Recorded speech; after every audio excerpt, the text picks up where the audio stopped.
Ready start. Jammu Kashmir के संदर्भ में मोदी सरकार की ओर से लिए गए ऐतिहासिक फैसले के बाद से शिमला समझौता की व्यापक चर्चा हो रही है।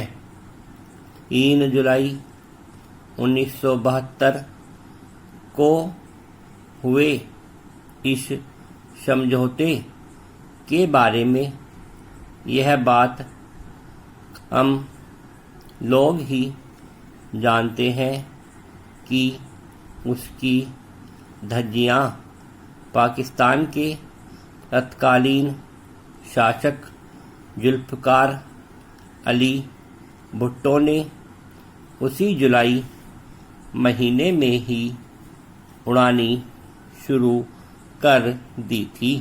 इसलिए यह कहा जाता है कि भारतीय सेना ने तो युद्ध में फतह हासिल की, लेकिन हमारे हुक्मरानों ने समझौते की मेज पर सेना द्वारा हासिल लाभ गवा दिया।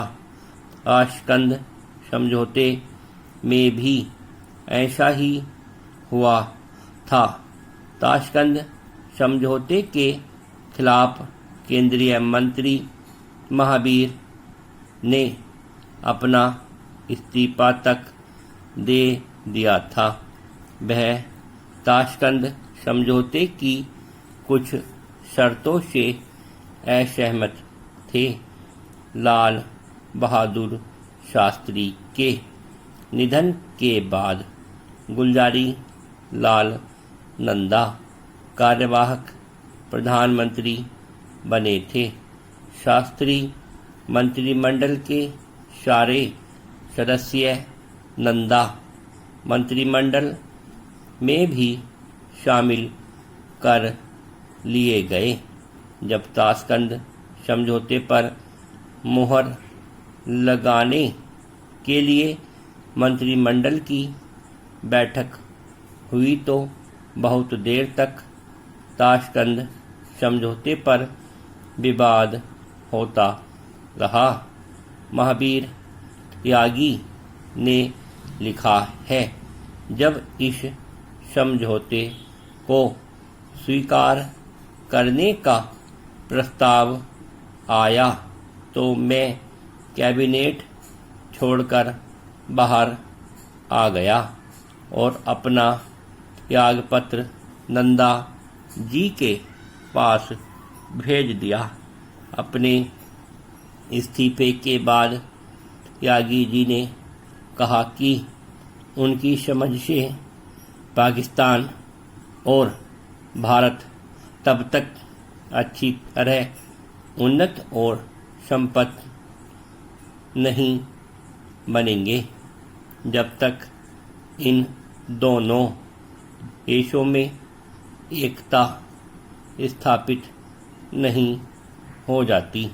उन्होंने लिखा कि ताशकंद समझौते के मूल उद्देश्य से भी मैं असहमत हूँ, लेकिन इस समझौते की कुछ बातें ऐसी हैं जो हमारी सरकार और हमारी पार्टी की ओर से की गई घोषणाओं के विपरीत हैं।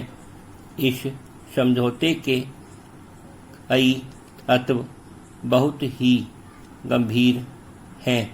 केवल भारत के रक्षा मंत्री की हैसियत से ही नहीं, बल्कि विश्व युद्ध के सैनिक की हैसियत से मेरे कुछ निजी अनुभव हैं।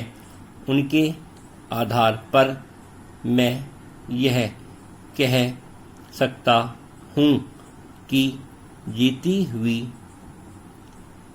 हाजी पीर की चौकियों को छोड़ना भयंकर भूल होगी, विशेषकर अब जब पाकिस्तान अपने छापामारों, गुप्तचरों और बिना वर्दी के हथियारबंद सैनिकों को वापस बुलाने और भविष्य में ऐसे आक्रमण न करने को कटिबद्ध नहीं होता।